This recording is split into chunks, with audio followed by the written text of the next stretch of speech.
ini bukan sidak, tapi kami ingin memastikan berapa seluruh jumlah ODR yang datang di luar Kabupaten Sampang dan berapa ODP yang ditangani oleh 2 puskesmas, ya kan?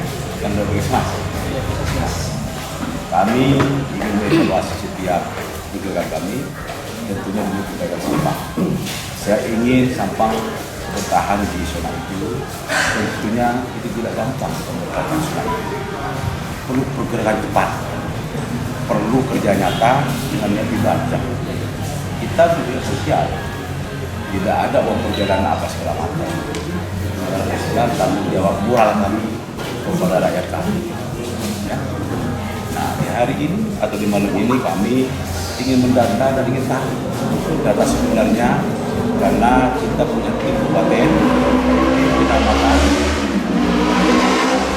Nanti kita amankan juga kepada kawannya di tim desa itu bagaimana. Karena di desa ada ada postur yang wajib tahu. Kadang-kadang kan memang penjaringan itu dia tidak lewat screening kabupaten, tapi kadang-kadang lewat tengah, lewat mana. Yang tahu pergerakan atau kedatangan saudara kita dari luar itu adalah kepala desa, ya, Polindes atau postur. Itu pastikan, ya, memitkan dengan data kabupaten. Kalau memang ada tambahan di desa, tambahkan, kirim juga ke kabupaten. Kabupaten juga ada apa namanya punya data. Nah, ketika kita punya data ODR kita berapa seluruh kabupaten dan ODP kita berapa yang sudah sekarang kan sudah 8.600 sekian. Ya. Dari ODR itu sudah melewati masa pemantauannya berapa, ya. Yang ODP berapa yang sudah sembuh. Kita bisa memastikan. Kalau nanti ODR sudah clear, ODP clear, berarti kita selesai. Tentunya bukan selesai, tapi pemantauan tetap. Tapi kerja kita akan lebih ringan. Itu, ya. Kita siang malam sama Pak Kapolda, sama Pak Dandim sudah terus Kapolda pemikiran masa tersangka, tanggung jawab. Nanti kita ditagih juga, jadi amanah kita bukan ditagih. Apa yang dilakukan Bupati, Pak Kapolda, Pak Dandim, sampai dipercaya tidak amanahkan menjadi kapus. Apa yang dilakukan? Kok sebentar uang, camat pun. Mari kita kerja nyata, kegiatan ibadah sosial. Ya, tentunya saya di sini nanti ada Pak Kapolres akan memberi masukan juga kepada teman-teman tim tim kecamatan, Pak Dandim juga, mungkin Pak Gajari atau Bapak DPRD akan memberikan juga masukan. Gedung-gedung ini spesial, bukan karena seorang gedung, bukan. Dihadir komplit. Ya, plus banyak plusnya. Plus. Ini mungkin. Jadi Sampang ini apa kata kita sebenarnya? Yang ada di sini. Kebijakannya di kita sebenarnya. Jadi saya ingin Sampang sirup, ya, dari pandemi COVID-19 ini. Garda terdepannya ini adalah tim medis. Tim medis tidak boleh memanipulasi data. Data harus akurat, karena dengan adanya data akurat itu kita melakukan identifikasi secara personal kondisi seseorang ini bagaimana. Kemudian yang kedua, nanti dibantu oleh Ketua AKD untuk meneruskan ke semuanya. Khusus bagi warga negara yang dari luar negeri, pulang kampung, tolong diidentifikasi namanya, asal negaranya, kemudian daerah tujuannya. Berarti yang harus dilakukan observasinya lebih rigid lagi. Lebih rigid lagi. Kemudian di sini data satu pintu, tidak boleh Pak Camat menyampaikan, Ketua AKD menyampaikan, satu pintu dari tim medis, karena menerapkan seseorang dalam kondisi apapun itu adalah dari tim medis. Sama TNI Polri di sini tidak akan memberikan data.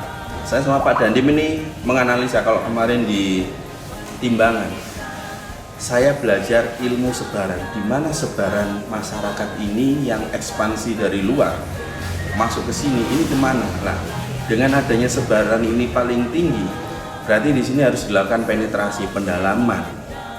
Orang-orang ini kemana nih? Karena dengan adanya kita melakukan pendalaman itu, kita bisa mengidentifikasi kondisi seseorang. Bahwa ini ada merupakan kewajiban dari kita semua. Seperti disampaikan Bapak Kapolres, ini adalah kerja sosial. Harapannya Bapak, Ibu, melihat Bapak Bupati yang all out, harapannya jangan kendor, terutama dan Ramil ya. Saya sudah WA, woro-woro di grup saya. Ada yang perlu kita tingkatkan lagi, khususnya rumah observasi. Rumah observasi itu gunanya banyak Bapak Ibu. Ya, kalau saya jelaskan di sini terlalu lama. Ya. Intinya dari rumah observasi yang mungkin terkendala dengan berbagai kemampuan dan batas kemampuan, ya minimal ada ruang isolasi. Itu gunanya banyak juga, tidak usah saya jelaskan. Intinya ruang isolasi itu banyak manfaatnya. Tapi kami juga tidak memaksakan untuk seperti kayak di Jakarta atau di Surabaya, tidak. Keterbatasan itu kami sangat memahami. Tapi nanti tolong ya Bapak Camat, siap, tolong ya dari rumah observasi itu ya minimal 50%-nya lah dari tiap-tiap rumah observasi ada ruang isolasi ya. Siap. Disiapkan saja karena nanti manfaatnya pasti akan membantu. Saya minta Puskesmas ini memberikan edukasi pada masyarakat bahwa protokol-protokol itu sudah ditetapkan, bagaimana ada pendatang, bagaimana kita melihat orang. Tadi saya turun dari mobil ini tidak ada tes ini suhu. Mana Ini alatnya? alatnya ada. Poskonya di mana? Ini dibiasakan, Pak. Begitu kita ada pengumpulan orang agak lebih banyak, itu harus dites. Sehingga sekecil apapun kemungkinan itu kita bisa membendungnya. Dan juga hal-hal ini tolong disampaikan ke bawah juga, ke Polindes, Puskesdes itu diberikan pemahaman sedikit. Dan juga untuk semuanya harus mendukung semuanya. Pak Bupati udah out mengontrol ke bawah, Pak Camat tentunya harus begitu juga. Kepada kepala desa, lebun-lebun tolong beri pemahaman. Bagaimana kalau ada pendatang datang, bagaimana ada orang yang sakit, karena orang sakit batuk aja kita sekarang udah curiga semua. Pak Ketua PN ini ada anggotanya batuk langsung disemprot, saking paranoidnya. Kesimpulannya adalah apa yang tadi sudah disampaikan oleh Pak Kapolres, Bupati, Pak Lurah, Pak Dandim. Jadi tolong untuk dilaksanakan sesempurna mungkin, karena memang ujung-ujungnya kita dalam keadaan darurat. Maka kalau dalam keadaan darurat, negara menurut undang-undang kita bisa menjatuhkan yang maksimal, tidak pandang bulu siapapun juga dia. Dan tadi dinyatakan bahwa kita tidak pernah ada wabah ini, jadi tolong garda terdepan dari Puskesmas, Polres itu tolong dipantau betul saudara-saudara kita, termasuk diri kita juga.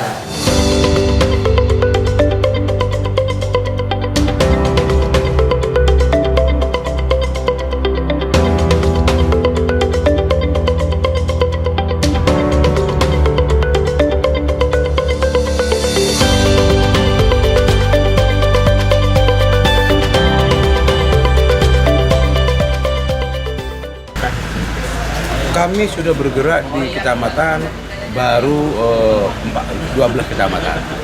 Kita evaluasi setiap kegiatan yang ada di kecamatan. Nah, kenapa kita melakukan monitoring langsung kepada pos-pos setiap kecamatan?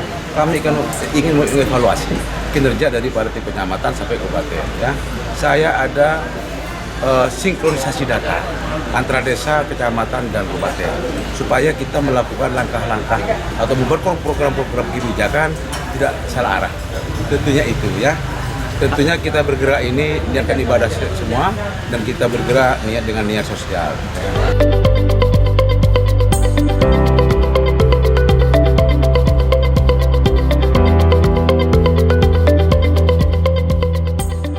Saya ingin melakukan proyek ini tentunya ingin memastikan data valid.